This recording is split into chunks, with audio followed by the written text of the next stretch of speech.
Hi everyone, I'm Tamsin from Neave. Welcome to today's webinar on the disciplinary process. Today we have the heavy hitters of the employment team.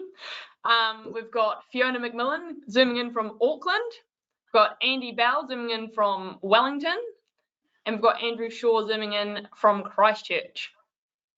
Now, how today's going to work is I have a list of questions that I'm going to ask our employment partners, and then if we have any time at the end, we can go through some of the questions that can be submitted into the chat. Today's session will be max an hour, so we'll be ending at the end there. So we use our time well. I'll just kick straight in with the questions. So Andy, we're starting with you. What is the difference between performance management, misconduct, and serious misconduct? Thanks, Tamsin. Just for those watching, Tamsin works directly for me and my team, and she said she'd give me the softball questions. This one isn't actually particularly softball. It's quite a big question. But let me work through it.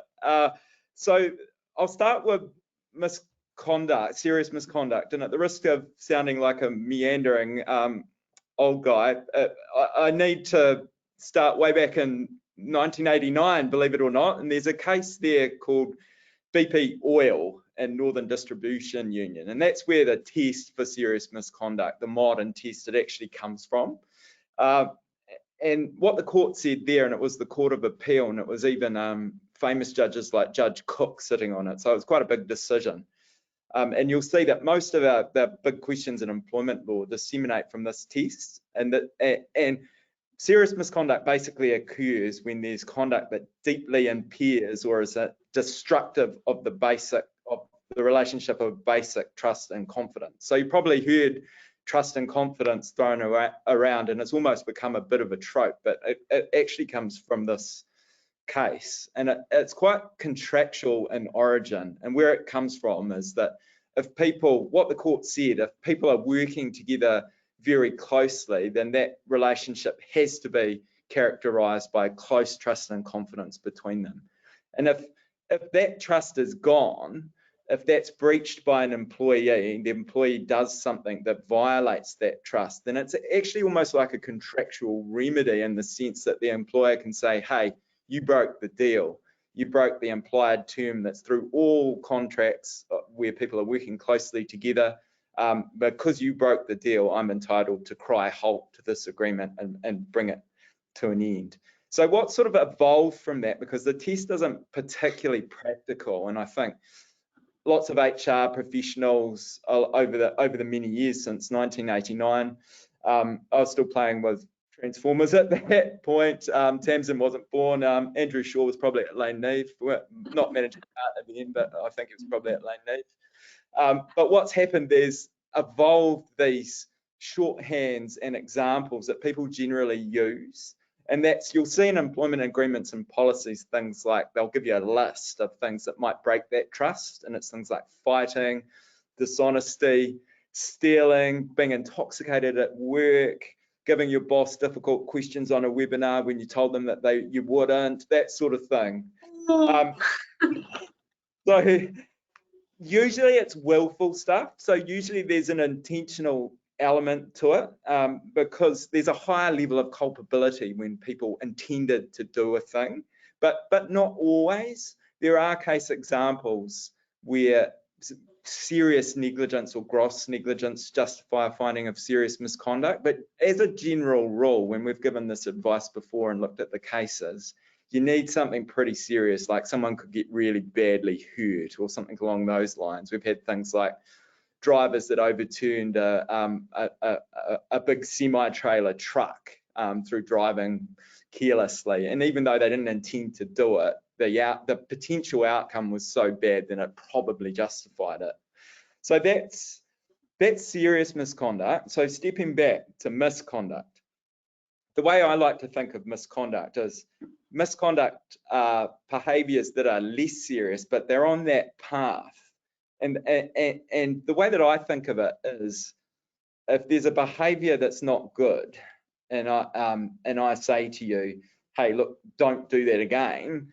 If you do that again, it's gonna violate my trust. I've corrected it, and if you do it again, then can I trust you, having given that instruction to you? So it's that sort of thing. It's lesser than something that by itself would break the contract or break that implied term of trust and confidence. But it's on that pathway, it's on that spectrum. If you don't sort it out, how can I trust you? So that's how I sort of conceptualize that. And you can see the logic of the warning systems that most people use in their businesses for misconduct, because what it is you're issuing a warning, because if that conduct's repeated, then that's what's going to break the trust. And the interesting thing about that is it doesn't need to be so intentional, because the act of actually not taking the remedial step can be the source of the loss of trust and confidence. So if Tamsin's coming in late and I say, hey, Tamsin, you need to sort that out, and Tamsin doesn't take the right steps, you know, she doesn't get a better alarm clock, or she's going to all-night parties, then the fact that she hasn't remediated is why I'm losing trust in her. So that's why I can issue the warning, and if it happens again, then potentially she get another warning, and if it happens again after that, then dismissal can follow, because you can say, well, I gave you every chance, and honestly, my trust is now gone. So that's how I fit misconduct in. So the trickiest one is the difference between performance and misconduct, and that can get really quite blurry. And I'm sure if we've got HR professionals listening to this, then they've definitely come across this issue.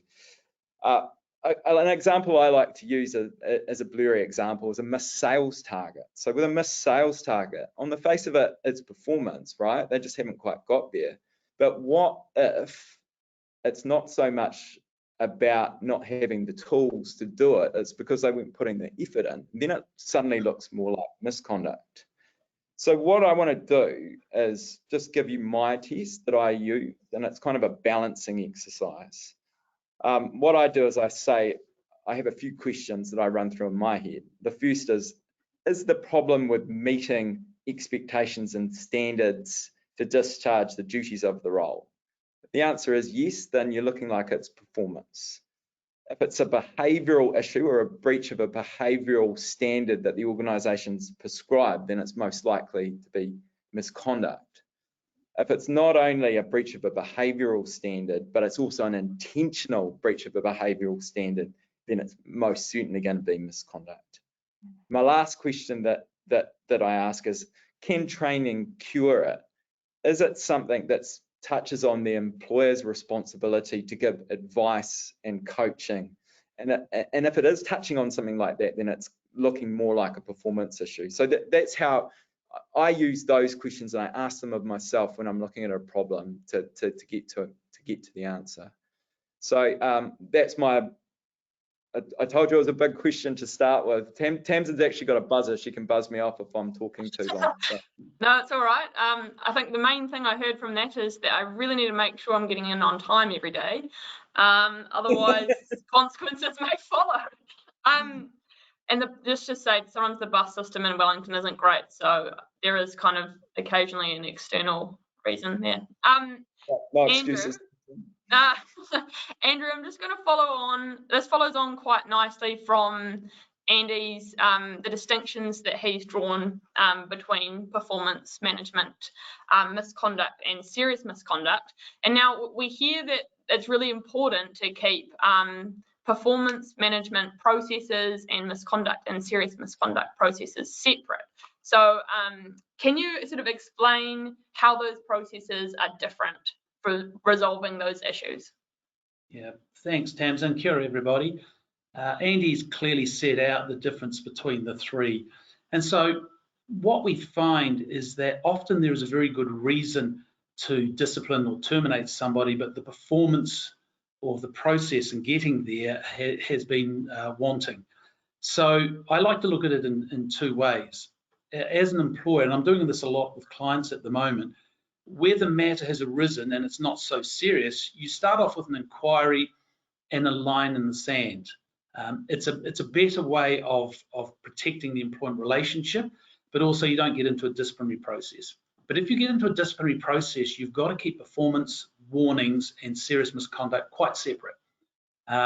So performance and misconduct. So performance and misconduct, as Andy said, is quite similar, and so the process is relatively similar. You would typically gather the relevant information, and that may or may not involve an investigation, typically not. Once you've got that information, you write a letter to the employee setting out either performance or misconduct. You then have a meeting with the employee, obtain their feedback. You then may issue a tentative decision letter and then a decision letter.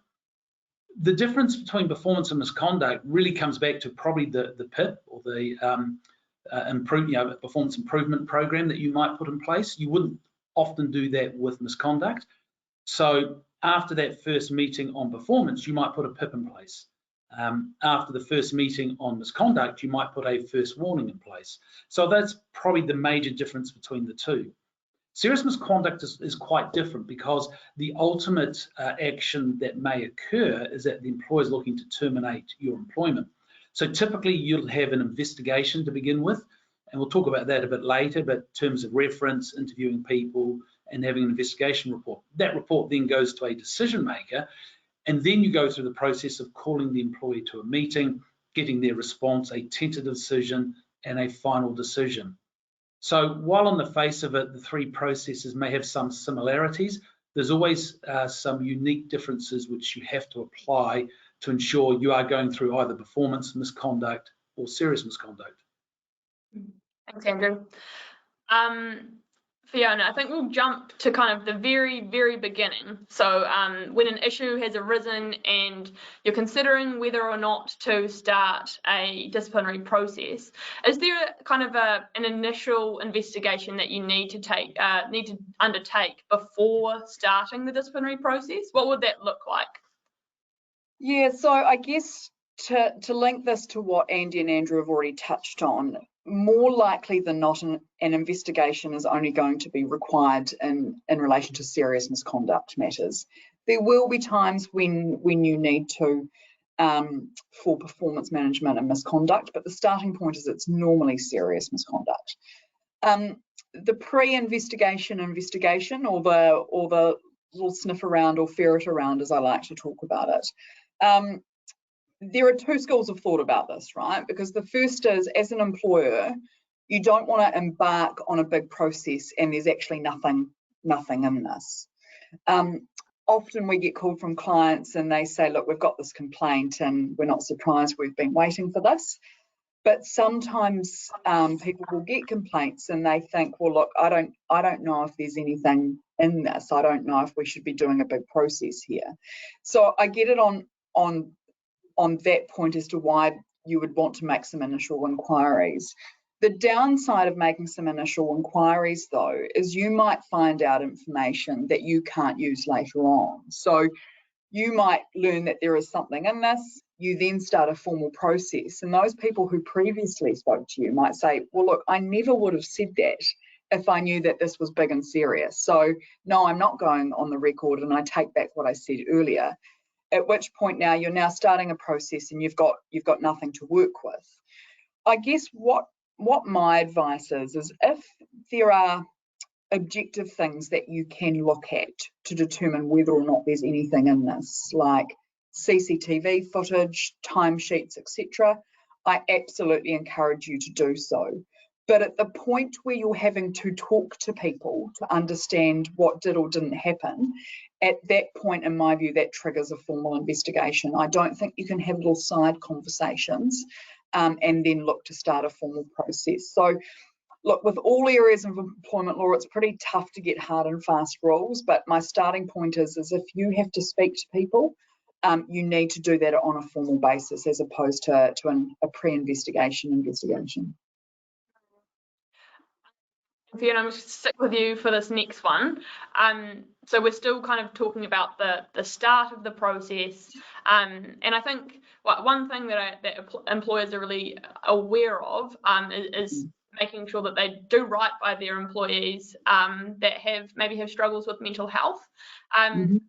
And so I guess if it's known that an employee has a mental health issue that the employer knows about, does the start of the process look different, or what are some considerations the employer should take into account? Yeah, look, I think if you know that an employee has had or has mental health issues, my view is you've got an obligation to provide more support with the process from the absolute outset.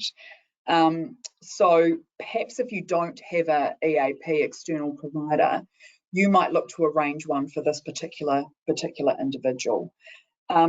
We all put in letters, look, you're welcome to have a representative and or a support person with you, but in that instance you might actually insist that they have someone assisting them with the process.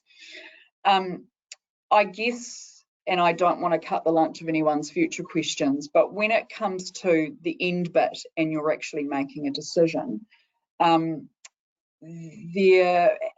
much weight you have to place on those health issues depends a little bit on what it is. So we're in this kind of awkward position in employment law at the moment, whereas we've got some case law that says if you're going through a performance management process with someone and they raise mental health issues, you've actually got an obligation to halt your process at that point, give them some time to get better, and then you can recommence your process on the basis that how can someone get better at their job if they're not well. But we've also got some case law that says from a serious misconduct perspective, you've got an obligation to take it into account, but that doesn't mean that you don't have to, you have to stop your process, or you can't make a decision that might result in a detrimental outcome to that employee. So I've probably gone a bit off script, Tamsin, but to come back to your original point, you don't have to not do anything because there are mental health issues, but you have to be seen to be providing more support to that person in light of their personal situation. Yeah, thanks, Fee. Andy, I'm jumping to you now. I feel a little bit nervous asking you questions now, so I hope this question is okay. So we're talking misconduct, and it's sort of a question around what can you do or should you do if there are multiple misconduct issues with the same employee, and sort of envisaging that this is when a process has perhaps already started. Should the process be amended, and can this affect the seriousness of the final outcome that an employer may reach? Yep. So the short answer is it depends a little bit. But I'll start with the first thing I would say is what you can't do is what I call kitchen sinking someone. Is when you get a bit annoyed with something that they've done and you comb back through everything they've ever done and come up with 10 things over the last 5 years that you don't really like, and you throw that all at them and say, look at all of this. This is serious misconduct. So what you've got to actually deal with things as they come up, and if it wasn't serious enough at the time, then you can't bring them to account for that and try and make out that there's something more serious than there is down the track. So you've got to avoid that. But that's not saying that you can't look at multiple issues that could be viewed cumulatively. So the classic one, which is you virtually always have to look at it like this, is bullying, because bullying usually consists of, over time, matters that, well, maybe they appeared minor on the face of it, but they build up and they create this pattern of conduct, which can be quite adverse to people in the workplace. So that's kind of the classic one that you would look at those discrete occurrences, and you could stack them to say cumulatively, what does this mean and how serious is it? You can even, if you're sitting down with somebody and there's a range of things going on, they can all go into that first letter and they might have a range of seriousness, but if they're not conceptually linked, then they have to remain discrete. And for example, if I had someone that was constantly late, but they were also bullying a colleague, then I might look at I could raise all of those, but I would probably, if there was you'd have to make a discrete finding on the lateness. You'd say, okay, well, look, the lateness isn't good enough, but I think that justifies a warning. Now let's look at the bullying, because they're two different issues. And then the instances of bullying, they would stack.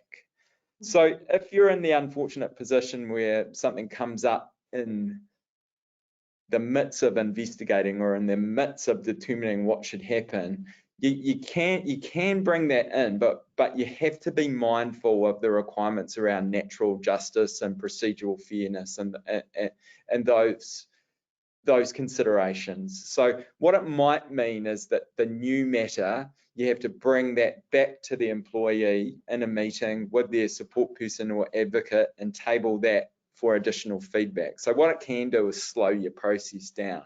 And so if it was a minor matter, you'd probably think twice about it, because it could extend your process out. You'd have to ask the question of yourself, is this one that's really going to influence the outcome? Is it something I should really run? Otherwise, it's going to drag it out and extend it. The classic one that comes up a lot is when somebody in an investigation tells a bold-faced lie.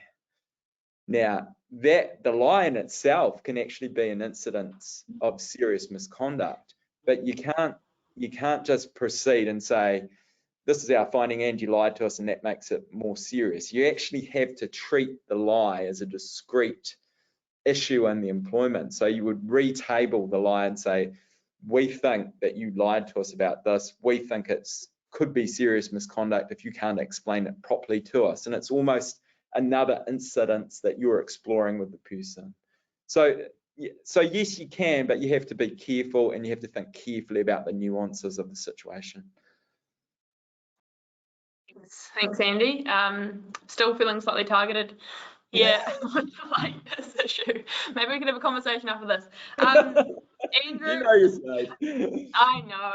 Andrew, we're still kind of at the beginning of the process, and I'm just wondering when would it be appropriate to put someone on paid special leave or suspension, and is there a process that needs to be followed around suspension, or can you just sort of suspend someone on the spot?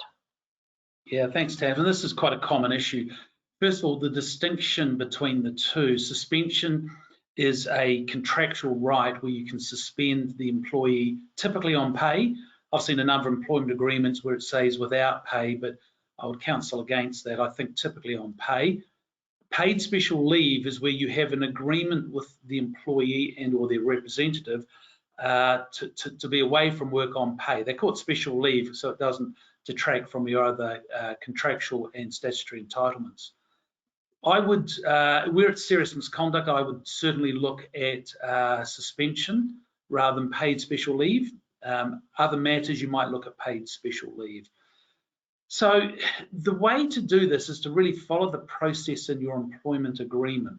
So if there is no clause for suspension in the employment agreement, obviously you can't suspend, you have to agree on paid special leave. But if there's that there, you look at it. What it will typically say is you call the employee into a meeting. Now, they don't necessarily need a representative with them, because this is an instant action that you take on the spot. If you have the ability to allow them to have a representative, that's great. But if not, call them into a meeting. You should tell them the meeting is about allegations you've received, typically serious misconduct. Tell them you're not there to get a response to the serious misconduct, because that will be part of an investigation or a disciplinary process. But what you want to do is get a response to your proposal to put them on suspension. You explain what that's about, why you're doing it. It comes from the employment agreement, and listen to the employee, what their view is about suspension. Take a break. It doesn't have to be extensive. Come back in and say, look, we're going to put you on suspension. I would always follow that up with a letter to ensure that the employee is clear that you have the right under the contract to suspend. You met with them and got their feedback. You considered their feedback and you made that decision and the reasons for it. The one exception here where you can cut corners a little is when there's health and safety issues. You don't necessarily need a clause in the employment agreement if it's a serious health and safety issue. The courts have made that clear, and you can look to suspend because of that. And I suspect that's because of your duties as a PCBU as well as an employer. if an employee poses an ongoing health and safety risk, you need to keep them away from work. You'd probably try, if you don't have that clause, to agree on paid special leave, but if they don't agree on that, suspend them. But that is one exception. Otherwise, go through the process following your clause. How can I ask a follow-up question? When you're talking a serious health and safety issue, how serious would that be to kind of circumvent the usual process? Yeah, look, if it's a one-off and it's not likely to occur again, it could be serious in what happened, but it's not serious in terms of an ongoing nature. If it is something that is ongoing, that's when you could look at it. So an example might be bullying. You know, while we yet to see a good case in New Zealand for prosecution of bullying, we've seen it overseas in Australia and France, for example. So if there's ongoing bullying, you don't have a suspension clause in your employment agreement, and you feel it's of a significant nature, you could look to use it then. Or if an employee is under the influence of drugs or alcohol and they're driving machines at work, again, you'd look to suspend them then. Thanks, Andrew. Just chuck that one at you. We're kind of we've talked about the start of the process, and now we're moving our way through. So we're thinking about investigations, and I think you got all three of you have touched on them already, but just wondering whether it's always necessary to undertake an investigation, or if there are some instances where you don't have to. Yeah, so like I think my view is you need to do an investigation when it's allegations of a behavioural nature, so bullying, harassment, sexual harassment, etc. If it's a bit of a case of whodunit, and you genuinely have no idea what has happened, then you are going to have to undertake an investigation. But if it's something that looks a little bit more clear cut, i.e. if the Neave Christchurch chocolate supply had 5 blocks of chocolate, there's an audit at the end of the day and there's only 4. Linda, our facilities manager, looks at the CCTV and she sees the only person near the chocolate supply that day is Andrew Shaw. I think we would be entitled to automatically invite Andrew to a disciplinary meeting. I think asking everyone at Neave their view about what happened with the chocolate is unnecessary. So if you've got clear-cut evidence, and obviously things can come up at disciplinary meetings that you weren't expecting, but if it's behavioural or it's a whodunit, I think you need to do an investigation. Can I also ask you another follow-up question, which is off script? But when you've decided to run an investigation process, and perhaps it's not necessary to do that, is there a risk in doing that? Could sort of no. So look, my view is the authority doesn't frown against people adding steps or taking too long. Where they get a bit grumpy is when things are too quick and people miss steps. So look, I don't think you're going to get in trouble for undertaking an investigation when it wasn't necessary, but perhaps you're just creating work for yourself and perhaps just angst for the parties involved. Sure, I appreciate it. Thanks for also using an example about misconduct in the workplace that didn't involve me. Now we're going back to Andy. So we're still on the topic of investigations and just wanting to understand what an investigation process looks like. And I think the question that perhaps is more elusive is how long do these processes typically take?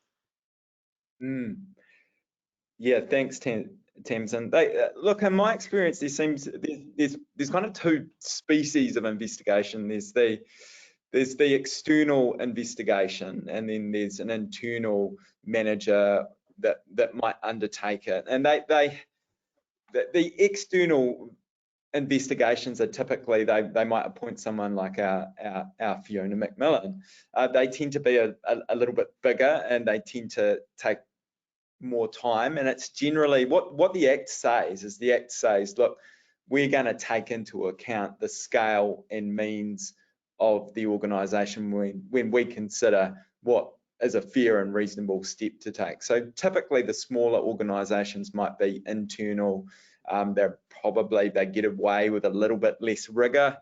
The larger organisations and the government organisations, they tend to be a bit more expansive, and that's where they tend to use external investigators. Typically, there's a terms of reference, and the terms of reference basically define the issues that are under investigation. They may contain some parts of the methodology. They may contain also who is going to be spoken with. They generally set an expectation for what the procedure looks like that the investigator will follow. The investigator then will often speak to all the witnesses that they think are necessary. Generally, those are either transcribed statements or there's a method to communicate. They can sometimes be typed notes. Personally, I think that's a little bit inefficient. If you're the investigator, it's quite hard to keep up with all the information that's coming your way. But what needs to happen is that the person that's accused needs to receive quite a full record of what's been said so that they can reply to it. Typically, the person that's accused gets all that information, and then the investigator sits with them and talks to them, and they provide a report. It's normally a draft report that is provided to the accused person. They get to make amendments and some comments, and it's finalised and it goes to the decision maker. The investigator's role is to present the facts. The decision maker is the person that says, okay, looking at what happened, my investigator has determined what happened. Now, what is my reaction to that? And they would generally also speak with the person that's accused about the report before forming any firm views on that. So, look, in terms of timing, some of these can be quick, but most of them take quite a few weeks. And and honestly, I think it's one of the big tensions in the work that we do as investigations that can take a long time. And from the employee's perspective, they want the thing done and they want it to proceed quickly. From the investigator and the employer's perspective, they need to be careful and they need to balance that with how that makes the employee feel and how it affects their health. And it is a tightrope, and it is quite a difficult thing to do. I've sat on both sides of the fence. I've done these investigations with witnesses mucking you around and that kind of thing, and trying to juggle that and answering to somebody at the employer's office. And I've also acted for employees and the pressure that they feel, saying, I'm just waiting. What's happening? I want to know. Often they're suspended. There's some really difficult tensions in it, but they can take some time, Tamsin. Thanks, Andy. I think you might have touched on this, but Fee, perhaps you could just briefly reiterate who can be used as an investigator, and perhaps I think Andy touched on the distinction between smaller employers and larger employers, but perhaps comment on the types of matters where it would be more appropriate to use an independent external investigator. Yeah, so look, I think the starting point is if you can deal with it internally, you should. But there are occasions where an external investigation is more appropriate. I find the times I'm instructed is when it's quite a senior person. So if it's someone in the senior leadership team, it puts an HR professional or someone else in the senior leadership team in a pretty precarious position when they're having to make a finding about their boss. So when it's quite a senior person, often it's a capacity thing. So if there are 15 to 20 people that need to be spoken to, there may not be anyone in the business who's got the time to do that piece of work. So it can be, an investigation can be a piece of work that you can contract out and have someone else manage. Other times I get instructed when it's perhaps a matter that's also got a criminal overlay to it. So if it's perhaps an allegation of sexual assault, I've undertaken investigations of that nature. And probably the other type where an external investigation will occur is if the employer knows that this is going to be a little bit messy. So sometimes it will involve a party that has already been in disputes with the employer, perhaps this is just a long-running issue that needs some finality. Often at that point, employers will go, right, we need to get this 100% right. This person is a little bit litigious. They will take us on if we don't get it right. So let's get someone external to do it. But even though it's a big part of my practice and it's my bread and butter and I should be advertising, your starting point is it should be internal. But those are the types of situations where you will brief it out. Thanks, Fee. Andy also touched on, and so is Fee, the kind of delays that can take place in the process. What happens when this takes place, and what are there particular responses that employers should take if they receive a medical certificate from an employee during the process, usually about mental health concerns? Yeah, look, whether it's an investigation or disciplinary process, I think you have to expect delays. I've not seen an investigation yet go to time, because there will be some factors that just play into the whole process. If there are delays without a medical certificate and are employees of the employer, well, it's a reasonable and lawful instruction by the employer to ask the employee to be part of the process. So, you know, while the investigation may be undertaken externally, the employer should enable its employees to have time off and require them reasonably to attend an investigation. If it's an internal investigation, you probably have more grounds there. Where there's a medical certificate, I think you've got to be a little bit more careful. As Fiona said before, there's a couple of schools of thought on this. My view is if someone has a genuine medical certificate, you can't force them to undertake an interview, whether they're being complained about or they're a witness. If you have some doubts about the medical certificate, of course you can challenge it, but that in itself will create delays. You can get to a situation, I've seen this before, where the delays are so extensive that the investigation carries on without that person's evidence. If you've got the complainant and if you've got the wrongdoer having been interviewed and some witnesses are delaying unnecessarily, you can carry on. The problem there, of course, is where their evidence is crucial. So it becomes quite a complex matter. If there are delays from people external to your organisation, again, really difficult to force them into this process. I mean, people feel very nervous about being interviewed, even if they're not at fault. So for me, it's a case-by-case scenario. Tread carefully where there's a medical certificate, which you know is genuine. Otherwise, if the witness evidence is not crucial, carry on without it. If it is crucial, you've just got to push through. Use the employer to try and require them to attend interviews. But otherwise, just factor in that this is going to be part of the process and do the best you can in the circumstances. Andrew, we're shifting now into sort of the end of the process, where an employer makes a determination and is deciding what next steps to take. This, Andy, is about final written warnings. If these are given, in your experience, should they be time bound? And when does a warning become stale?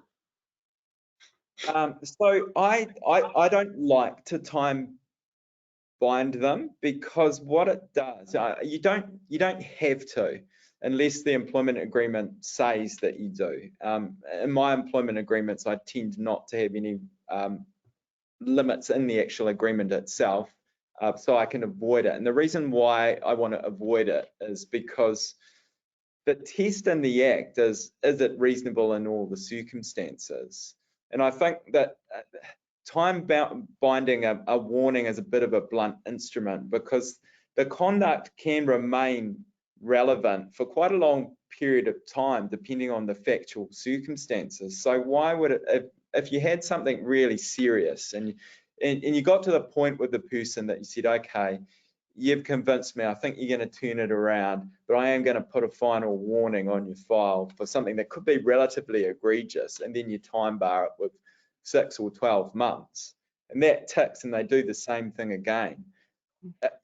The effect on your confidence is palpable. You know, if that same situation happened again, it's really going to undermine your trust in that person. And if one day is ticked over that limit, then you can't rely on that last warning. So I tend to avoid it. When you leave it open, you've got a lot more flexibility. The test for when it becomes stale is it's a bit of a balancing exercise, and you are actually considering the question, what is reasonable in all the circumstances? So it'll depend on the gravity of the conduct. The more serious it is, I think the longer tail it's got when it's going to be relevant to the next thing that happens that's similar.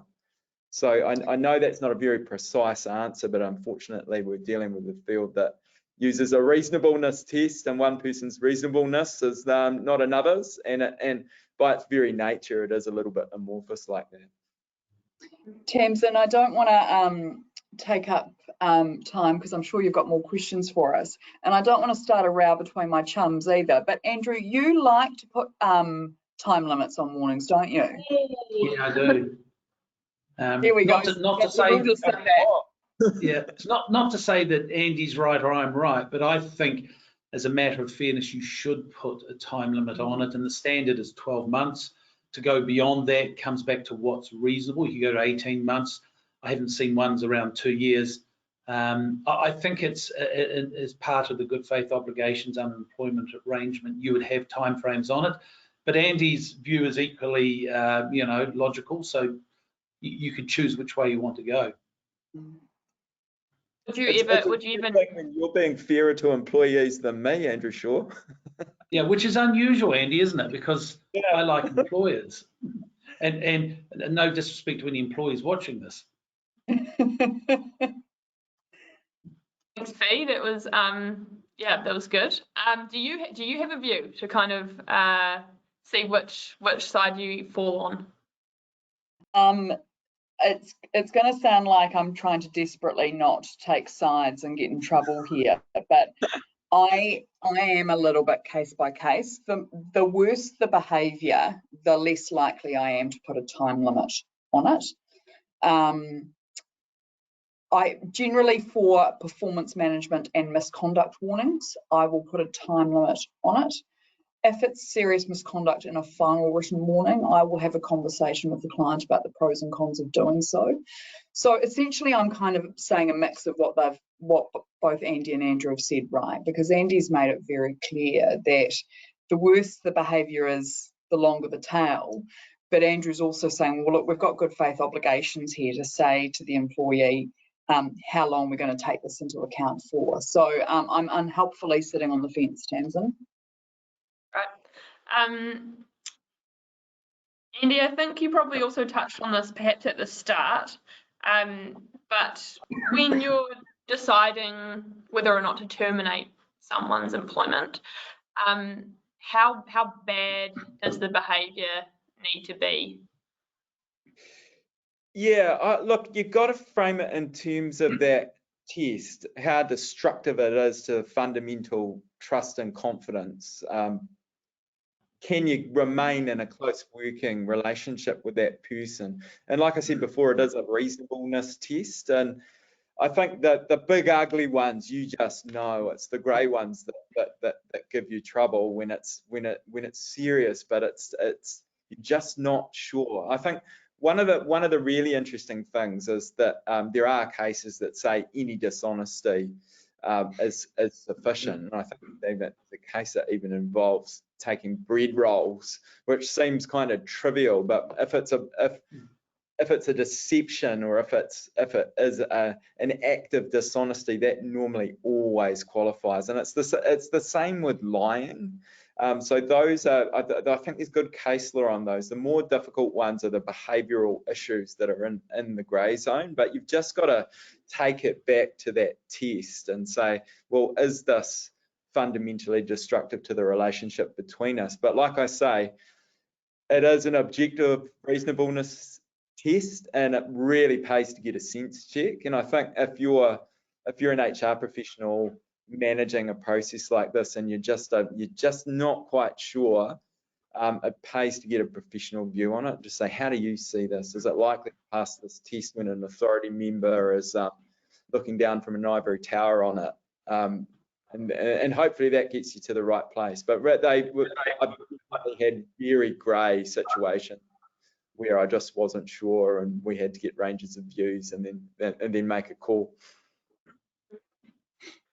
Thanks, Andy. Fee, this is kind of still touching on where there's a grey area, and perhaps as an employer, you've considered that you could dismiss an employee. You think you've got enough there to dismiss. Before doing that, do employers have a duty to consider alternatives to dismissal? Yeah, absolutely. And I think sometimes it can be a little bit difficult showing that you have considered alternatives. And I think what I've seen in tentative decision letters and final decision letters are things like, we considered giving X a final written warning, but we decided it wasn't appropriate because of A, B, and C, and that's why we've decided to terminate. So actually taking the time to express that in your tentative decision letter or your final decision letter can be a really powerful tool. The other thing, while Tamsin, you've given me a 30-second soapbox, is something that I think is really underutilised is demotion through a disciplinary process. Now, it's one of those things where I think you've got to be careful where you use it, and you've got to get advice. But there will be times where perhaps instead of termination, you might be able to live with a final written warning and demotion for a period of time. So like any serious disciplinary outcome, you've got an obligation to consult on it. So if you're thinking about that, I think you've got an obligation to make it clear to the employee in the tentative decision letter that this is something you're considering and what's their view on it. And if they come back and say, look, I'd rather lose my job than not be the boss, well, that might assist you. But I do think demotion is something that is really underutilised throughout the disciplinary process. Don't go running away from this webinar and start demoting half your team through a disciplinary process. There are select times that you can use it, but I think it is a useful tool for employers. Do you have to be careful, Fee, to make sure there's not a unilateral variation of the contract? 100%, and I think that's why you've got an obligation to consult on it throughout the disciplinary process. And if what will assist you is if they say, well, yeah, actually, I'd prefer a final written warning and a demotion than losing my job. That's going to get you around that part. But I think it is a bit niche, and it is something you need to get specific advice about. But don't be afraid to utilise it as a tool. It is a thing, in my view. Thanks, Fee. Andrew, I believe this is the last question that I have, and then we have a little bit of time. I could look to maybe one or two of the questions in the chat, and I'll put them to all of you. So this is perhaps, we're not necessarily at the end of the process, we could be at the start or the middle, but if an employer has realised at some point in the process that they have made a big mistake or even a small mistake, what should they do? Do you truck on, or are there ways to rectify it? Do you need to stop the process completely and start again from scratch? What's your view? Yeah, this was the issue that came up in a case many years ago, the Rankin decision, and the chief judge at the time, Goddard said, look, if a mistake is made during a process, you must stop and go back and rectify the mistake. So you don't have to go back to the beginning, but you have to go back to perhaps where the mistake was made. An example might be where you're going through a restructuring process and you did not consult on the restructuring document. So you stop realizing your mistake, go back, consult on that restructuring document, and then carry on. The difficulty will be that an employee will allege that it's predetermined. But I believe if you recognise your mistake, accept it, move back, rectify it, and then carry on, that can still be a justified process. I'm just going to, I think we probably have time for perhaps one, maybe two questions. First one is, It's coming from Jane, and this is about the use of camera footage in a disciplinary process. And her question is, which I think is quite a good one, is do you have to state in your employment agreement that cameras are going to be maybe used for this purpose? Yeah, I'll start off on that because I'm doing that at the moment. There's two aspects to CCTV. One is audio, one is visual. If you state, and it's typically in a policy rather than an employment agreement, if you state in a policy that you are entitled to use CCTV footage in an employment-related matter, you should carry on with it. If you don't state that, then you're arguably in breach of privacy. Be very careful around audio. The Privacy Commissioner once considered a matter where New Zealand Post had their what's called Paxters, which are their little vehicles running around with posties in them. They were recording them visually and as an audio, but they didn't tell them they were recording the audio. And of course, when they turned up at Fiona's place, she would come out to the postie, chat him up and talk about Taylor Swift. That's something that, wasn't needing to go back to the employer. So the answer is yes, it's in your policy. Do it. If it's not in your policy, you have, I think, some difficulty. So ensure that your policies allow you to CCTV for employment. Often what we see is they say we can use it for health and safety or for security reasons, but you forget about employment. So always ensure that's there and then you can use it. Mm-hmm. And Andy, do you have any takes on this one? Fee might have a retort about the Taylor Swift comment potentially in the posting, but for my part, no, I actually accept that. So Andy, the floor's yours. For my part, you've just got to make sure you're compliant with the Privacy Act, and one of the privacy principles is before you collect information, you've got to tell people the purpose of the collection. And so if your employment agreement, like Andrew says, if your employment agreement says one reason you collect it for a disciplinary purpose, and you say you only collect it for training, you're not going to get away with that. That's a breach of the privacy principle. Yeah. And Tamsin, that leads on to another issue about privacy while we're on the topic. We've been looking for one of our clients at an issue involving the recording by one employee of fellow employees without disclosing that issue to them. And on the face of it, it's a breach of privacy, and you might say you're entitled to do that. But increasingly, the authority in the courts are saying that is a breach of good faith by the employee who is recording other employees without their knowledge. And the reasoning there is that the other employees are saying things which they don't know are being recorded, and that the employee who is recording it is using it for their own purposes, to make a complaint or raise a personal grievance. So while, yes, you can record other people without telling them, it can be difficult under Privacy Principle 4, for example, where it's too intrusive, or Privacy Principles 10, 11 in terms of use and disclosure, to actually use that in an employment context.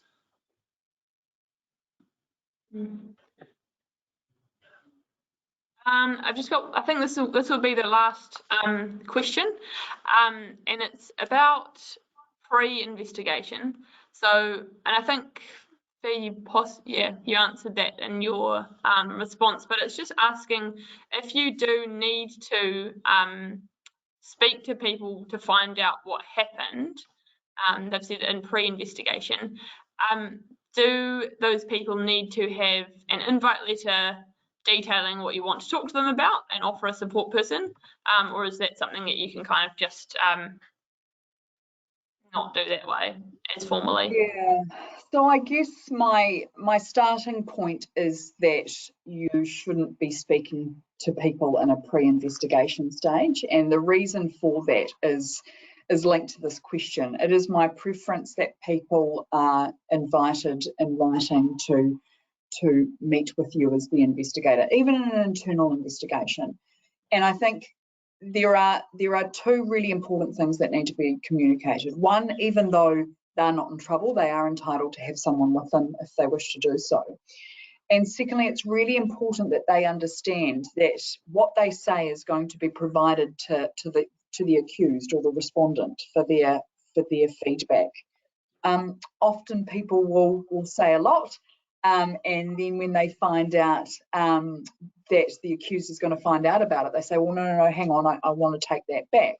But if, as the investigator, you've already got that information, that becomes challenging. So to answer the question, my preference is you don't speak to people in a pre-investigation stage. If you are going to speak to people, they need to be formally invited to speak with you so they know what they're entitled to and where that information is going to go.